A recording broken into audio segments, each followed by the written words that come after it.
The main reason you're looking forward to Starfield is because when it comes to open world games, they've been lacking something specific for some time, and that's something different, something special, something unique, something more.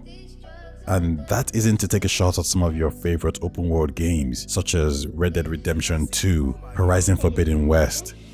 So shout out to CDProject Red for filling these barren worlds with amazing characters and stories. Shout out to Ubisoft for looking to improve on what others did before them on a yearly basis. Shout out to the homie Buy. Shout out to Nintendo for truly making these games feel free, expansive, and special. And shout out to the boys and girls at From Software for taking a different turn and giving us a distinct experience.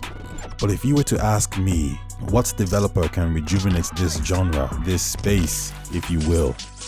If you were to ask me, what developer had the tools to deliver this different and unique experience, I would say it would have to come full circle. It would have to be the company that laid the foundation or blueprint down for your favorite RPG game. It would have to be Todd Howard himself. It would have to be a game 8 years in the making from a developer point of view and 10 years conceptually. It would have to be the creators of Skyrim. The creators of the blueprint. Bethesda. Exploration. One of the main attractions of a Bethesda game is embracing that step out moment. And that's the moment where you as a player are able to do or go wherever you want. And if you look at RPGs of today that embrace this concept, they tend to confine you to a singular location or planet. But not in Bethesda's Starfield. With over 100 solar systems confirmed, you'll have the option to interact with over 1,000 celestial bodies, a far cry from No Man's Sky's quintillion planets, but the perfect number for a single-player, story-driven next-gen space sci-fi RPG game. The perfect number that gives you a diverse range of planets, and that's planets coming in different shapes, colors, and sizes. Planets that may yield their own potential stories, loot, mysteries, wildlife, minerals, and of course, factions. And while we can't vouch how detailed all these procedural generated planets will be, Bethesda has informed us guidance will be given to those of you looking for a more story-driven narrative experience. And for those of you who choose to venture off the path and explore, in a typical Bethesda game fashion, there will be no hindrance. Your ability to survive will solely be based on the skills, weapons, and companions you've amassed throughout your own journey. But that doesn't mean story points are relegated to the main plot.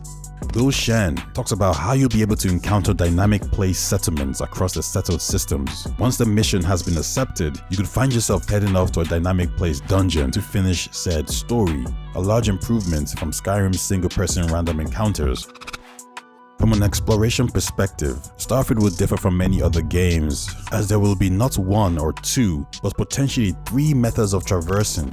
The first is a standard form of grounded exploration, which will differ from a lot of open world games. Borrowing from Mass Effect Andromeda, exploration will feature jetpacks, which will allow individuals the ability to cover more ground and maneuver around the terrain in a faster and more efficient manner. This will likely play a larger role in combat, but more on that later. The second option, which is complete speculation on my part, might see us traversing these planets or icebergs with a rover, low craft carrier, or on wildlife. We only need to look at Bethesda's history in Skyrim to know riding on a horseback can be a thing, so it makes sense to look at the equivalent of what that could be in Starfield. And to be honest, that could be a new and interesting animal. But when it comes to taking to the skies in low altitude, we can look to Skyrim again for guidance. Dragons were a thing in that continent. In a grounded sci-fi game, a hovercraft will likely take its place. Again, all speculation on my part, but when you think about the scope of this game, it only makes sense that multiple options of traversing a planet are available. And finally, a whole new way and probably the only way to explore the galaxy. Space flight. As I mentioned earlier, Starfield will let you explore the settled systems, a region light years away from our solar system, a region that consists of multiple cities such as Aquila of the Freestar Collective, a walled city where its inhabitants emphasize freedom and individuality. New Atlantis of the United Colonies, the most powerful and political faction in the game, a city that's a melting pot and welcomes all race and creeds. And of course, the pleasure city of Neon, a city built on the drug Aurora, which attracts visitors from all over the settled systems seeking to experience its psychotropic properties and everything else its inhabitants has to offer. And And as you interact and fly by these systems, you'll have the ability to mine, discover, explore, and scan, but you also have to make sure your ship is equipped with the right tools to ensure survival. And speaking about ships, let's talk about ships. Ships and customization. When it comes to exploring, the method in which we normally use are tools with no emotions, and some companies have done a decent job at changing this narrative by giving these tools or animals names. The reason why that's important is it gives you a sense of attachment, which then results in you not viewing that form of traversal as a tool, but something special. And the question is, how will Starfield achieve this? Let me tell you how Starfield will achieve this. Starfield will achieve this by making your very own ship or your home your means of traversing. With the ability to walk around and investigate, pick up coffee mugs, potentially decorate the interior, customize your ship to the specifications you want, add weapons, grav jumps, lasers, boosters, change the look and maybe the feel of the ship. There's always going to be a form of attachment there by default because it's yours. You're putting time into it because you have an investment in it. Now throw in the ability to hire crew members and of course, have companions aboard your ship, companions that will interact with the decisions you make throughout the game. The tool or ship starts to feel more sociable, it starts to feel more like a home. And yes, this all sounds very dreamy. I know, some of you are rolling your eyes, but you can't deny it's a step up from having a nameless horse. And to be honest, with the diverse group of people in Starfield, I'm sure we'll have different points of views thrown our way aboard our ship as we collide with different factions. And speaking of factions, let's talk about factions. Factions. Every good story needs a good foundation, but more importantly, it needs life, differences, and conflict.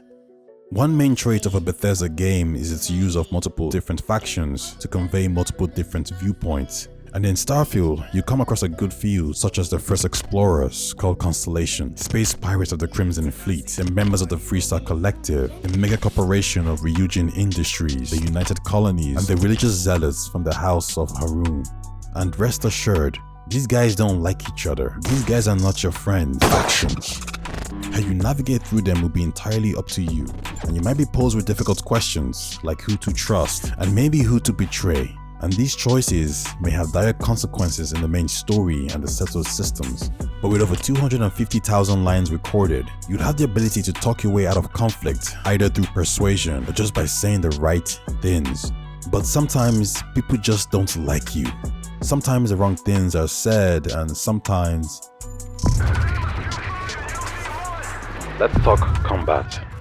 Combat, many of you would argue, isn't Bethesda's forte, and you wouldn't be wrong in saying that, but Starfield changes things up by giving you the ability to maneuver around seamlessly in and out of battle with jetpacks.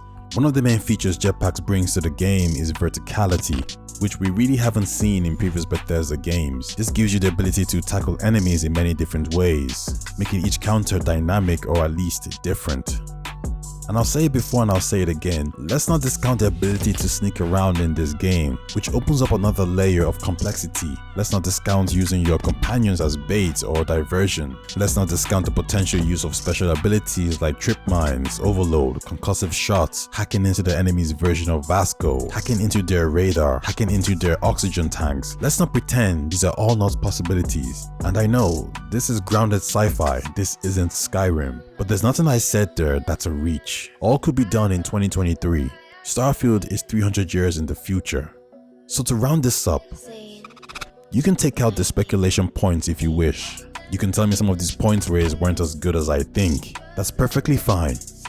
The thing is, I still believe we're getting a very solid game. The question is, will Starfield be a great game or an RPG defining game? We'll see. We choose to go to the moon in this decade and do the other thing, not because they are easy, but because they are hard. You can tell me some of these points raised weren't as good as I think. That's perfectly fine. That's perfectly fine. The thing is, I still believe we're getting a very